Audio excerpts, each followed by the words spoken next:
کہتے سویرے سویرے آیا تو کہنے لگا حضور مجھے توبہ کرا دیں، آج کے بعد نہ جھوٹ بولوں گا، نہ حرام کھاؤں گا، نہ شراب پیوں گا۔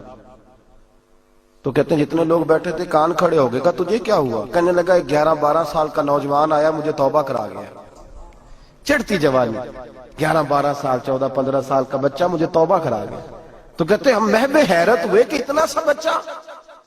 تو کہتے ہیں کسی نیک باپ کا بیٹا تھا، کسی پرہیزگار ماں کا بیٹا تھا، گھر میں تربیت ہوئی۔ اتنے بچے تو خانقاہ بھی نہیں جاتے، اتنے سے بچے تھوڑی کسی ادارے کے فارغ التحصیل ہوتے ہیں، کس مدرسے سے پڑھے ہوتے ہیں؟ کہتے چھوٹی سی عمر۔ تو کہا جناب آپ کو کیسے ملا؟ تو وہ شخص کہنے لگا حضور کل میں گیا بازار، میں نے بغداد کے چوک سے 10 کلو مچھلی بھی خرید لی اور کچھ اور ضرورت کی چیزیں بھی، مہمان آنے تھے، وہ سارا کچھ خرید کے میں جب نکلا تو سامان زیادہ ہو گیا۔ چوک میں مزدور بیٹھے ہوتے تھے، میں نے کہا بھئی میرے ساتھ فلاں محلے تک سامان پہنچانا ہے۔ وہ بچہ کہنے لگا چچا اگر میں چلوں تو، میں نے اس کو ایڈریس وغیرہ بتلایا تو 3 دینار مزدوری طے ہو گئی سامان گھر پہنچانے کی۔ کہتے میرے ساتھ وہ نکلا اور جب رستہ طے کرنے لگا تو رستے میں گرمی بڑی سخت تھی، ظہر کا وقت تھا، ذرا ہم نے چند قدم اٹھائے، 2-4 گلیاں گزرے تھے کہ اذان ظہر کی آواز آنے لگی۔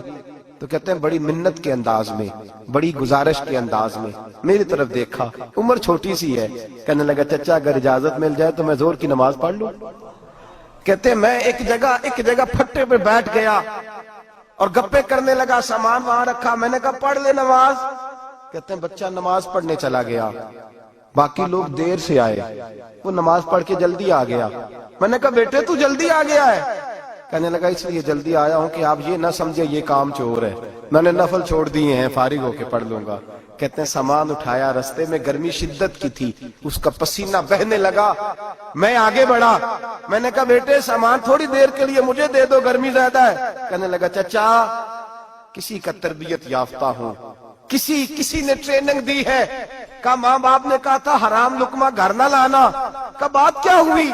کہنے لگے میں آپ کو نہیں دے سکتا، اس لیے کہ 3 دینار مزدوری گھر پہنچانے کی طے کی ہے، اگر آپ اٹھائیں گے تو پھر میں پیسے پورے نہیں لوں گا۔ دامان نے توکل کی، یہ خوبی ہے کہ اس پر پیبند لگے ہوتے پر دھبے نہیں ہوتے، میں پھر مزدوری پوری نہیں لوں گا، پیسے کم لوں گا۔ کہتے ہیں میں محو حیرت ہو گیا، اس جوان کی بات نے میرے سارے وجود تھر تھر کبا ڈالا کہ اس دور میں اس قسم کے لوگ۔ کہتے ہیں گھر لے گیا اس کو، میں سامان رکھا، میں نے کہا تم یہاں ٹھہرو میں 3 دینار مزدوری لاتا ہوں۔ کہتے ہیں پیسے لینے گیا تو بیوی کو بتایا بڑا نیک ہے، بڑا پرہیزگار جوان ہے، کہنے لگی روٹی پکی ہوئی ہے، اسے کہو دوپہر کا کھانا کھا لے۔ کہتے ہیں میں باہر گیا، 3 دینار تھمائے، میں نے کہا بیٹے ایک بات مانو گے؟ تو کہتے ہیں 3 دینار دے کے کہنے لگا اب تو آپ مالک ہو گئے، میں نے نمک کھا لیا ہے، اب تو ہر بات مانوں گا، اصلہ نال جے نیکی کریے نسلہ تاک نہیں بھول دے، میں اب ہر بات مانوں گا۔ تو میں نے کہا دوپہر کا کھانا کھا لو۔ کہتے ہیں اس کی گردن جھک گئی اور بڑے دھیمے لہجے میں کہنے لگا میں نہیں کھا سکتا، میں نے روزہ رکھا ہوا ہے، روزہ رکھا ہوا ہے، نفلی روزہ رکھا ہوا ہے۔ کہتے ہیں میں اور پریشان ہوا، میں نے فوری طور پہ سوال کیا کہ اب تو کدھر جائے گا؟ تو کہنے لگا اب میں کہیں نہیں جاؤں گا، میرے 1 دن کا خرچہ میرے ماں باپ نے جو ڈیوٹی لگائی ہے وہ 3 دینار ہے، پورا ہو گیا ہے، اب میں باقی جو وقت بچے گا یا قرآن پاک کی تلاوت کروں گا یا محمد عربی پہ درود و سلام پڑھوں گا، میں اب کوئی اور کام نہیں کروں گا۔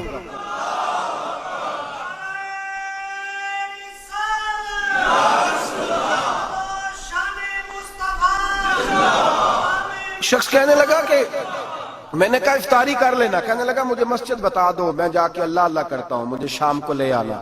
افطاری ہمارے ساتھ اس کی طے ہو گئی، مسجد چلا گیا، مغرب بعد لینے گیا تو کہنے لگا عشاء کے بعد آنا، اب تو میں نے پانی سے افطار کر لیا، کھانا کھانے جاؤں گا تو جماعت رہ جائے گی۔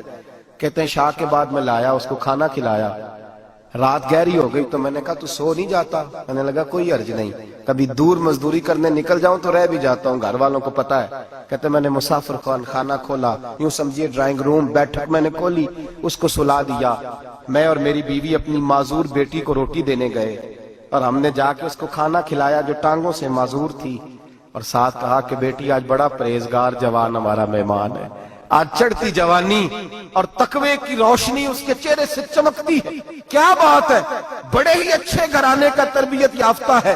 کہتے ہیں بچی کو کھانا کھلا کے لوٹے، اپنے کمرے میں سو گئے, بیٹی اپنے کمرے میں لیٹ گئی. ترس گئے تھے کہ بیٹی قدموں پہ چلے. تہجد کا وقت ہوا تو دروازے پہ دستک ہوئی. بڑی بے چینی کے ساتھ اٹھے میاں بیوی, کون ہے؟ بیٹی کی آواز آئی, ابا جی دروازہ جلدی کھولیں. کہتے ہیں کلیجے پھٹنے لگے, ذہن بکھرنے لگے.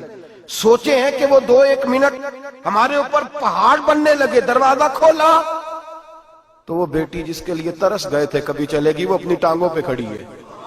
کبھی دوڑ کے ادھر جاتی, کبھی دوڑ کے ادھر آتی. بیٹیاں پریشانی کا فون کر دیں تو پھر بھی آنسو نکل آتے ہیں, اور بیٹی گھر میں خوشی آ جائے تو پھر بھی ماں باپ رو کے ہی شکر ادا کرتے ہیں.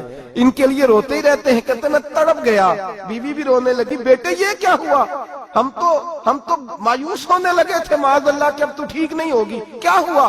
کہنے لگے ابا جی اماں جی آپ نے بتایا نا نیک جوان آیا ہے, نیک آیا ہے, تو میں آپ چلے گئے تو میرے دل میں خیال آیا, اے اللہ اگر وہ واقعی نیک ہے تو اس کے صدقے مجھے شفائی عطا فرما دے.